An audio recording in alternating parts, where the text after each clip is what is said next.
우리는 이 지난주에 이어서 또 다니엘서를 이렇게 살펴보게 됩니다. 이 다니엘과 세 친구는 바벨론 나라에 의해서 이스라엘 왕국이 멸망을 당하자 바벨론으로 잡혀온 젊은이들 중에 하나였습니다. 자, 바벨론 사람들은 다니엘과 친구들의 정체성을 바꾸려고 했어요. 그래서 3년간의 바벨론의 교육을 받으며 이름도 바꾸고 바벨론의 문화를 또한 강요당하게 됩니다. 이제까지 여기까지 왔으니까 너희들이 믿던 하나님의 사람이 되지 않고 그 하나님을 버리고 바벨론의 신들과 왕에게 충성하며 바벨론 사람처럼 살아가라라고 그들에게 강요했던 것이죠. 그러면 내가 살려는 드릴게, 이런 경우라고 할 수가 있습니다. 자, 그러나 다니엘과 친구들은 왕의 진미를 먹지 않고 결단코 자신들의 정체성을 잊어버리지 않았어요. 결국 그들은 바벨론 사람들에 의해서 죽거나 소외되지 않았고요. 하나님께서 그들을 높여주셔서 모두가 바벨론 나라의 중요한 자리에 올라서 마치 요셉과 같이 거대 왕국 바벨론을 움직이는 주축으로 살아가게 됩니다. 오늘 우리가 살펴볼 다니엘서는 이 다니엘과 세 친구의 또 다른 그런 믿음의 시련에 대한 사건입니다. 당시 바벨론의 느부갓네살 왕은 높이 30m 정도 되는 거대한 금신상을 세웠어요. 그리고 모든 백성들에게 명령을 합니다. 악기 소리가 들리면 모두 절하라. 그렇지 아니하면 즉시 맹렬히 타는 풀무불에 그 사람을 던져버리리라라는 그런 명령이었습니다. 자, 이 모습을 보면서 여러분 갑자기 생각나는 것이 있지 않습니까? 저와 연배가 비슷하신 분들은 어릴 적 그죠? 매일 오후 6시가 되면 갑자기 사이렌이 울리면서 애국가가 나옵니다. 그러면 어떻게 됩니까? 애국가 소리가 들리면 지나가던 모든 사람들이 오른손에 왼손 가슴에 오른손을 올리고 태극기를 바라보며 국기 개양식에 참여했어요. 혹시 모르시는 분들은 아주 젊으신 분이고요. 그런 일이 있었어라는 생각을 하신 분들은 아주 젊으신 분이라고 하셨어요. 제가 어릴 때는 잘 몰랐는데 지금 생각하니까 다른 나라에 살았던 것 같은 그런 기억이기도 합니다. 당시 나라를 사랑하는 애국심을 높이기 위해서 태극기에 맹세를 하게 했지만은 어떤 면에서는 그 나라를 다스리는 권력자에게 충성하라는 그런 압박이라고 할 수가 있습니다. 마찬가지로 신상을 세워놓고 여기에 절하라라는 건 역시 왕의 권력에 무릎 꿇으라는 그런 압박이기도 했다라고 할 수가 있어요. 오늘날 우리들은 성공하려면 이 성공에 타협해야 돼. 남들은 다 하는 방식대로 살지 않으면 너는 뒤처져서 실패할 수밖에 없어라는 그런 세상의 가치관들로 말미암아 우리들의 그 믿음을 위협받기도 하는 세상에 우리가 살아가고 있다. 이런 금신상 앞에 서 있는 이 세 명의 히브리 소년들의 어려움과 동일하다라고 할 수가 있습니다. 그러나 이런 이 위기 앞에서 오늘 본문의 주인공인 사드락과 메삭과 아벳느고는 우리에게 충격적인 고백을 던지게 됩니다. 우리가 모두 잘 알고 있는 그 고백은 바로 그리 아니하실지로라는 고백입니다. 따라합니다. 그리 아니하실지라도. 그리 아니하실지로도 하면은 그리 아니하실지라도 감사해요. 그죠? 이런 찬양이 기억나는데, 자, 그리 아니하실지로라는 이 고백이 바로 이 이스라엘 백성들이 바벨론에 잡혀가서 그곳에서 하나님의 백성으로 살아갈 때 그들에게 힘과 용기가 주는 그런 고백이 아니었나라는 생각을 해봅니다. 자, 그리 아니하실지로라는 사전적인 의미는 앞서 말한 기대나 예상이 그대로 이루어지지 않는다 할지라도라는 그런 뜻을 가지고 있어요. 그러니까 내가 바라는 어떤 결과나 도움 또한 혹시 당연히 일어나야 할 긍정적인 상황이 실현되지 않는 최악의 경우를 가정하는 그런 표현이라고 할 수가 있습니다. 대개 신앙은 기도하면 응답받는다라는 인과관계를 기초로 우리 신앙이 자라나지 않습니까? 그러나 그리 아니하실지로라는 그런 신앙은 보상이나 결과 때문에 하나님을 믿는 것이 아님을 선포하는 고백이라고 할 수 있어요. 그러니까 응답이 없어도 혹은 고난이 지속되어도 하나님은 여전히 나의 하나님이라는 무조건적인 사랑의 고백이라고도 할 수 있다는 겁니다. 이렇게 상상할 수도 없는 극박한 상황 속에서 믿음을 지키며 살아갔던 히브리 소년들이 하나님의 자녀라는 정체성을 잊어버리지 않게 했던 그 가장 큰 원동력이라는 것은 바로 이 그리 아니하실지로라는 이 한마디의 고백에서 있었다라는 것을 우리는 여러분들 분명히 기억하셔야 될 겁니다. 그래서 오늘 이 짧은 이 한 문장의 고백인 그리 아니하실지로라는 이 고백에 담겨져 있는 어떤 신앙의 고백들의 깊이를 일단 이 3장 말씀을 통해서 은혜 받는 저와 여러분들 되었으면 합니다. 첫 번째로 그리 아니하실지라의 신앙은 오직 하나님만을 경배하는 우선순위에서 시작된다라고 할 수가 있어요. 즉 하나님만을 믿고 섬기겠다는 믿음의 고백의 기초 위에 있다라는 겁니다. 사드락과 메삭과 아벳느고는 바벨론에서 높은 관직에 있던 사람들이었어요. 그들은 지혜로웠고 정직한 정치인이었다고 할 수가 있습니다. 그러나 사실 적당히 이런 경우에 고개를 숙이고 또 그렇게 믿는 척하면서 그렇게 자신을 약간씩 내어놓는다면 그 지위를 유지하면서 하나님을 조용히 믿으며 살아갈 수 있는 사람들이었어요. 하나님도 내 처지를 잘 아실 거야라는 그런 자기 합리화로도 이 모든 어려움을 이겨낼 수 있다는 겁니다. 하지만 그들은 16절 말씀에 이렇게 대답하죠. 왕이요, 우리가 이 일에 대해서 왕에게 대답할 필요가 없나이다라고 말합니다. 이것은 어떤 왕에 대한 무례함이 아니라 경배의 대상에 대해서 타협의 여지가 없다라는 그런 선언과도 같은 그런 고백이라 할 수 있어요. 왜냐하면 하나님을 섬기는 것은 선택이 아니라 우선순위이기 때문에. 세상은 우리에게 적당한 신앙을 요구하죠. 주일에는 교회에 가되 평일날에는 세상의 방식대로 모든 세상에 절하며 상황에 절을 하며 세상을 따라 살아가라고 우리에게 유혹합니다. 그러나 성경은 분명히 우리에게 가르치죠. 경배의 대상은 오직 여호와 하나님 한 분뿐이라고 분명히 우리에게 가르치고 있는 겁니다.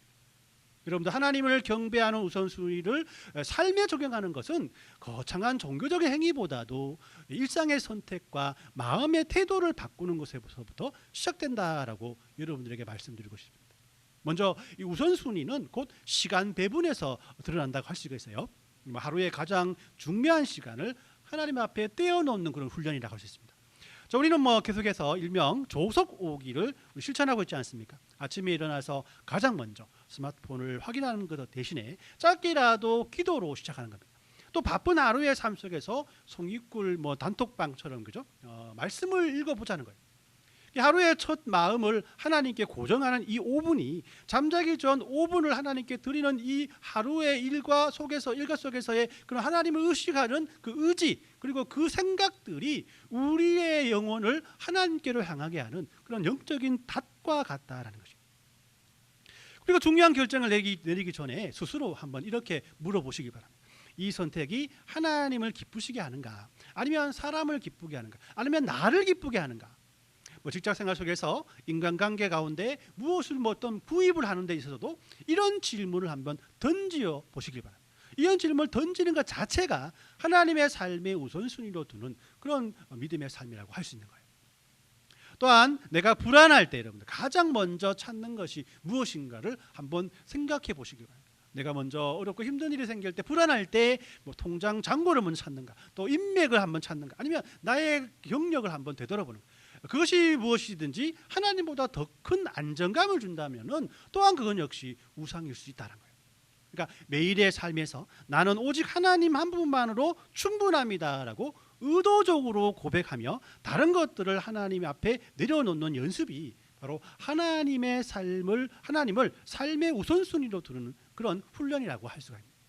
마지막으로 일주일 중 하루, 또 하루 중에서 일정 시간을 정해서 모든 생산적인 활동을 멈추고 오직 하나님 안에서 한번 안식해 보시기 바랍니다. 내가 먼저부터 하나님은 일하신다라는 사실을 온몸으로 고백하는 것이 바로 하나님만을 신뢰하고 경배하는 구체적인 훈련이라고 할 수가 있습니다.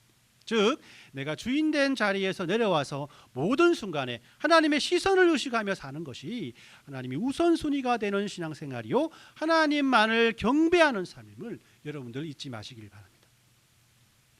두 번째로 그리 아니하실지라도라는 신앙은 하나님의 선하심에 대한 절대적인 신뢰를 의미한다라고 성경은 우리에게 말합니다. 느부갓네살 왕은 자신에게 영광을 돌리고 온 제국을 하나로 뭉치기 위해서 금으로 만든 우상을 세웠어요. 그리고 이 세 명의 히브리 소년들이 왕의 명령을 따르기를 거절하기 전까지 모든 것이 순조롭게 잘 진행되었다고 할 수 있습니다. 수천 명의 사람들이 모인 그 자리에서 큰 음악이 울리자 모든 사람들이 막 절을 하게 되는데 유독 세 명만이 우뚝 서 있는 거예요. 그러니까 이 군인들은 당장 그 세 사람을 잡아서 왕 앞으로 끌고 갔죠. 왕은 또 그들을 신문하게 됩니다. 왕은 물론 이 세 사람을 잘 알고 있었어요. 왜냐하면 이 고위관직에서 자신에게 충성스럽게 일하던 사람이기 때문입니다. 그래서 왕은 그들을 그냥 그 자리에서 죽이지 않고 그들에게 또다시 다른 기회를 한번 주게 됩니다. 그것이 15절 말씀을 보면 잘 알 수 있습니다. 같이 읽어봅니다. 시작. 이제라도 너희가 준비하였다가 나팔과 피리와 수금과 사냥금과 양금과 상황과 모든 악기 소리를 들을 때 내가 만든 신상 앞에 엎드려 절하면 좋거니와 너희가 만일 절하지 아니하면 즉시 너희를 맹렬히 타는 풀무풍 가운데서 던져 것이요 능히 하나님을 너희를 내 손에서 건져낼 신이 누구이겠냐 하니라고 말씀을 하죠. 여기서 주목해야 될 부분이 바로 능히 너희를 내 손에서 건져낼 신이 누구겠냐라는 그런 부분입니다. 이 말의 뜻이 어떤 말씀입니까? 어느 신이 너희를 내 손에서 건져내겠느냐? 어떤 신이라도 너희 목숨이 나에게 있다는 사실을 부정할 수 없다라는 그런 뜻을 가지고 있는 거예요. 그러니까 뭐 눈 딱 감고 절하고 세상적으로 추앙받고 살 것인지 아니면 까맣게 불태워져서 죽음을 택할 것인지 그런 선택의 기로에서 왕이 물어보는 거예요. 그러나 그들의 대답이 왕과 주위 사람들을 다시 한번 경악하게 만듭니다. 그들은 서슴없이 이렇게 대답하죠. 17절 말씀을 같이 읽습니다. 시작. 왕이여 우리가 섬기는 하나님이 계시다면 우리를 맹렬히 타는 불 가운데서 능히 건져내시겠고 왕의 손에서도 건져내시리다라고 말씀을 하죠. 17절에서 다니엘의 세 친구는 하나님이 자신을 건져내실 능력이 있음을 먼저 확신을 합니다. 하나님은 선하신 분이시기 때문에 선하게 자신들을 이끌어 주실 것이라는 그런 믿음이에요. 그리고 18절 말씀에서 또 큰 반전이 일어나죠. 18절 말씀 같이 읽어봅니다. 시작. 그렇게 하지 아니하실지라도 왕이여 우리가 왕의 신들을 섬기지도 아니하고 왕이 세우신 금신성에게 전하지도 아니할 줄을 아옵소서라고 말씀합니다. 자, 위대한 그런 고백 아니겠습니까? 자, 이 고백이 위대한 이유는 무엇입니까? 대개 사람들은 기적이 일어날 것을 믿고 하나님 앞에 기도하고 납니다. 하나님 이 병을 고쳐주실 줄 믿습니다. 이 사업을 번창하게 될 줄 믿습니다. 이것도 귀한 그런 믿음의 고백이죠. 그러나 더 깊은 믿음의 고백은 내가 원하는 대로 결과가 나오지 않을 때 드러난다는 거예요. 이 고백은 결과보다도 하나님과의 관계에 집중하는 그런 신앙을 우리에게 보여주고 있는 사드락과 친구들은 풀무불에서 자신을 구해주신다는 결과보다는 하나님과의 관계를 더 소중히 여기다는 거예요. 하나님이 나를 구해주시면 하나님이시고 구해주지 아니하면 하나님이 아닌 것이 아니라 구해주시든지 구하지 아니하든지 하나님은 여전히 나의 하나님이시며 선한 분이시라고 하나님 앞에 고백하는 거예요. 그렇습니다. 우리는 종종 하나님의 침묵이나 거절을 우리의 실패로 여길 때가 많아요. 하지만 하나님의 노는 더 큰 예스를 위한 준비일 수 있지 않습니까? 그리 아니하실지라도의 신앙은 내 뜻이 꺾이는 순간에도 하나님의 선하심을 의심하지 않는 믿음입니다. 여러분 지금 여러분들 중에 간절한 기도 제목이 있는데도 상황이 나빠지는 분들이 계십니다. 어떠한 말씀도 들리지 않아서 허전하고 공허하고 내가 하나님을 믿고 살아가는 사람인가라는 그런 마음의 불안이 그런 의심의 그런 마음으로 우리의 마음을 흔드는 그런 분들이 계시지 않습니까? 하나님은 풀무불 밖에서만 선한 분이 아니라 풀무불 속으로 들어가는 과정 중에서도 여전히 선하신 분이심을 믿으신다면 여러분들의 그 마음을 사로잡아 하나님께로 향하는 마음으로 바꿀 수 있다라는 것이에요. 마지막으로 우리는 하나님의 완벽한 보호를 신뢰하며 살아가야 한다라고 성경 우리에게 말씀을 합니다. 왕은 이렇게 분노했죠, 그죠? 나 감히 나에게 이런 말을 하다니. 그래서 풀무불을 평소보다 7배 더 뜨겁게 하라라고 명령을 합니다. 그러니까 그들을 그 세 명을 붙들고 가던 병사들이 그 불길에 다 타 죽을 정도로 아주 뜨겁게 그 풀무불을 올리게 됐죠. 온도를 올리게 됐죠. 그러나 이 놀라운 광경이 그곳에서 펼쳐지게 되었다라고 성경은 말합니다. 24절 25절 말씀을 같이 읽어볼까요? 시작. 그때 느부갓네살 왕이 놀라 급히 일어나서 모사들에게 물어 이르되 우리가 결박하여 불 가운데 던진 자는 세 사람이 아니었느냐 하니 그들이 왕에게 대답하여 이르되 왕이 올소이다 하더라. 왕이 또 말하여 이르되 내가 보니 결박되지 아니한 네 사람이 불 가운데 다니는데 상하지도 아니하겠고 그 넷째의 모습은 신들의 아들과 같도다 하고라고 말씀을 하죠. 이 풀무불 타는 풀무불을 보고 이 왕이 깜짝 놀라서 자신이 본 것들을 주위에 있는 사람에게 물어봅니다. 불 속에 던진 사람은 세 사람인데 결박하지 않은 네 사람이 왔다 갔다 불 가운데로만 움직이는 거예요. 그리고 네 번째 사람은 바로 사람과 같지 않고 신의 아들과 같다라고 말합니다. 여기서 신의 아들이라는 것은 바로 신약 시대에 나면 예수님을 가르친다고 할 수 있죠, 그렇죠? 그러니까 불타는 풀무불 속에 던져진 세 명의 이 무리 소년들을 하나님께서 그냥 놔두지 아니하시고 하나님은 장차 오실 예수님을 그곳에 보내셔서 그들과 함께 하게 하셨다라고 우리가 말씀을 해석할 수 있는 거예요.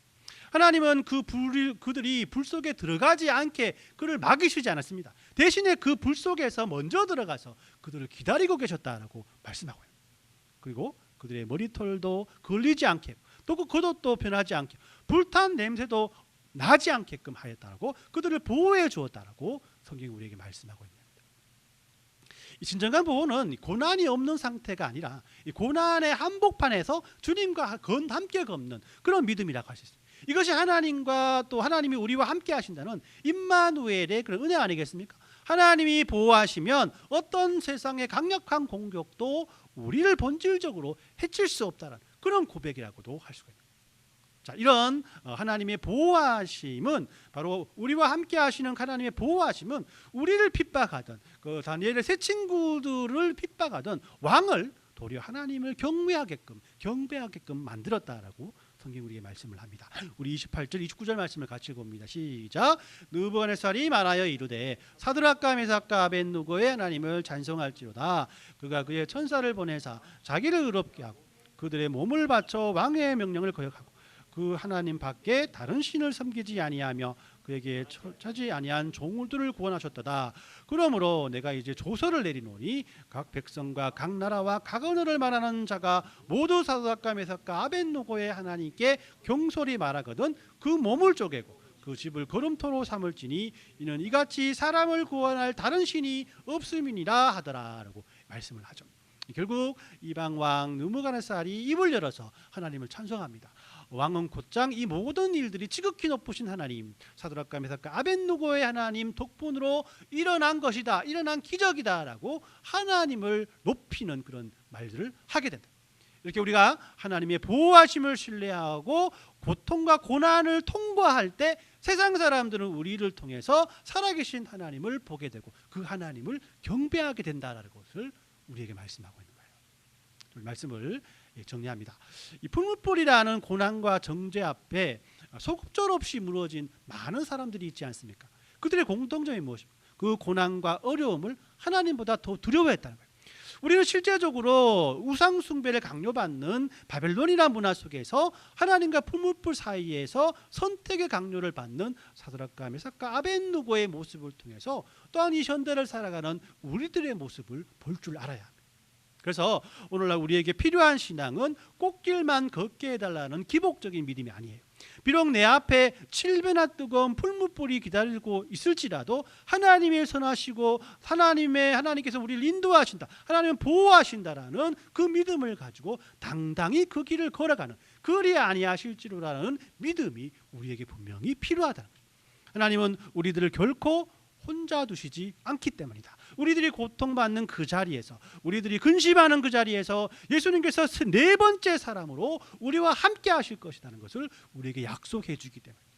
그래서 이번 한 주간 이 세상의 금신상 앞에 여러분 무릎 꿇지 마시기 바랍니다. 여러분들의 마음을 혼란케 하고 여러분들 하나님과 동떨어지게 만드는 그 어떠한 세력의 그런 영향력에서 여러분들 그 앞에 무릎 꿇지 마시기 바랍니다. 하나님을 경배하는, 그분의 선하심과 보호하심 속에서 승리하는 그런 믿음을 달라고 하나님 앞에 기도하시길 바랍니다. 그리할 때 하나님께서 다니엘의 세 친구에게 함께해 주셨던 것처럼 저와 여러분들의 삶 가운데서도 함께해 주실 것입니다. 이런 은혜가 여러분들의 믿음의 삶 가운데 넘쳐나시길 예수님의 이름으로 축원합니다. 아멘.